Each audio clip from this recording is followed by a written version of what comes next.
Atlanta Fed President Raphael Bostic now expecting just one rate cut this year, saying in an interview with Bloomberg Television, quote, "We're going to see inflation be very bumpy and not move dramatically and in a clear way to the 2% target because that's being pushed back. I think the appropriate path for policy is also going to have to be pushed back." Bostic also did not embrace Fed Chair Powell's idea of transitory inflation amid tariff policy, saying consumers will likely be more sensitive to higher prices given the recent period of elevated pricing. Joining us now with more, Tiffany Wilding. She's a managing director and economist at PIMCO. And of course, Kenny Polcari is still with me. Tiffany, great to have you on here. Talk to me about your take on Bostic's view there, saying that in his view, we've got one cut instead of two due to tariffs. Powell saying the Fed is not being driven by policy from the White House. At what point does tariff uncertainty start to outweigh the economic data for the Federal Reserve? Well, I think overall the policies of this administration, at least the focus so far, in trade, immigration policies, does leave the Fed in a very tricky position in that these policies are, detrimental to growth, at least in the near term, and they also likely raise inflation. In terms of the Fed, they have to think about how to weigh those opposing forces.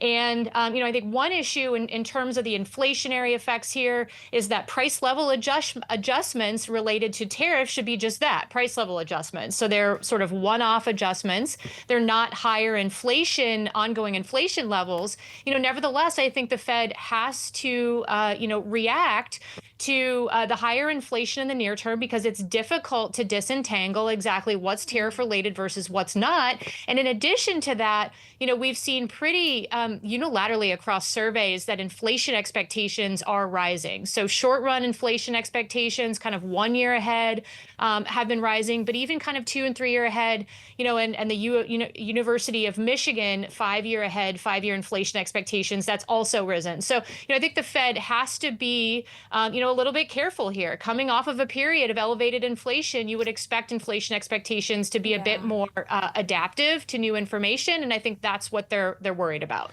Okay, so Tiffany, what does that mean for your expectations for the Federal Reserve this year and how many rate cuts you're thinking we will have?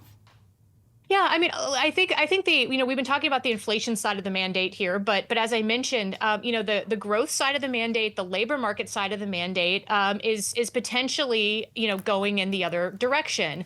And that's what we worry about a lot. We do think growth and payroll, average monthly payrolls, labor market momentum, we think both of those things are going to slow dramatically this year, as a result of the immigration and the potential tariff-related disruptions. And so the Fed, again, will have to weigh that. We still think later on this year, there's still going to be room for them to start gradually easing interest rates. And ultimately, if we are surprised and there's more of a downturn, than the Fed or others are expecting, we would expect them to continue. We would expect them to cut aggressively, even if inflation is sticky. So, Tiffany, it's Kenny Polcari. Thank you for joining us. Let me ask you a quick question. If you see slower growth in the economy, but then you see, this kind of sticky inflation to rising inflation, what's your view then on stagflation for the economy? And is that something that investors really need to be worried about in terms of the market? And then I want to ask you another question after you finish that one. Well, I think so. Stagflation, I think more definitionally is not just growth slowing and inflation sticky. I think stagflation historically is characterized by, higher inflation during an outright recession or contraction. And, we're not projecting that, and ultimately the size of the tariffs that we've gotten so far, we don't think will drive a meaningful acceleration in inflation if the economy is going in recession. You're still going to have increases in capacity, labor market and broader capacity that will put downward pressure on inflation eventually. So we're not forecasting a stagflationary regime, but nevertheless, I do think these policies still are a bit tricky for the Fed. I think the conversation that we're having, though, is does the Fed cut or do they hold? Right. When do they cut? And if they cut, how deeply do they cut? And I think it's important to keep in mind just in terms of the distribution of outcomes. We're still not talking about interest rate hikes here. Yeah, that's funny because I don't think the Fed's going to cut. I don't see how they can cut. I don't think they're going to raise. I think they're going to hold steady. So it's going to be interesting to see how this plays out. But let me ask you another question. Where do you stand on the demands? Again, he came out again yesterday. Trump came out and demanded once again that the Fed lower rates. The Fed should do nothing in terms of what Trump says he wants to happen. But where do you see that playing out, if at all, in the Fed think? Yeah, I mean, the Fed has been, and I think Powell, in terms of his communications, I think has been very careful to remain arm's length from the fiscal policy, the trade policy, immigration policy discussion. As he's said many times, he wants to stay in his lane. So I think he has been very careful about that. The Fed has a very important history of being an independent institution, and it's uniquely positioned to do that. And I think certainly Fed officials will keep that in mind, keep that front and center as they're making decisions. They want to make decisions that are best for the economy. Yeah. Now I would caveat all of that, though, with we could have important changes to the Federal Reserve Board and ultimately to the chair in the coming years. You'll have Board Governor Krugler that is up to roll off at the beginning of 2026, and at that point, you have the president, with Senate confirmation hearings, of course, that will put someone else in there that could very well be the next chair.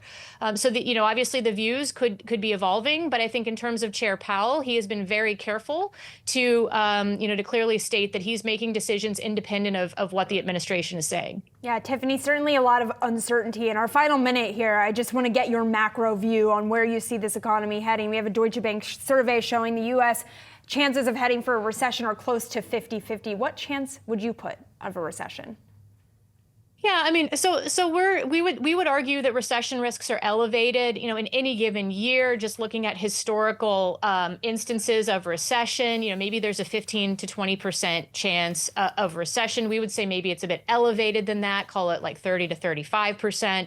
But I think we have to continue to remember here that underlying the economy, underlying the confidence shock that we are getting, the trade policy shock that we are getting, is still a pretty strong U.S. economy, in the sense that private sector balance sheets, both consumer and businesses, are really strong, and they came out of the pandemic in a really strong position. Yeah. So, if we do have, more of a downturn, even or a recession, we think ultimately it would be, it would be light. It would be, and we would come out of it relatively quickly, just as a result of those still strong starting conditions, and not clear buildups, at least in the private sector, of leverage. All right, Tiffany, thank you so much for giving us a little bit of optimism there this morning. Really appreciate it.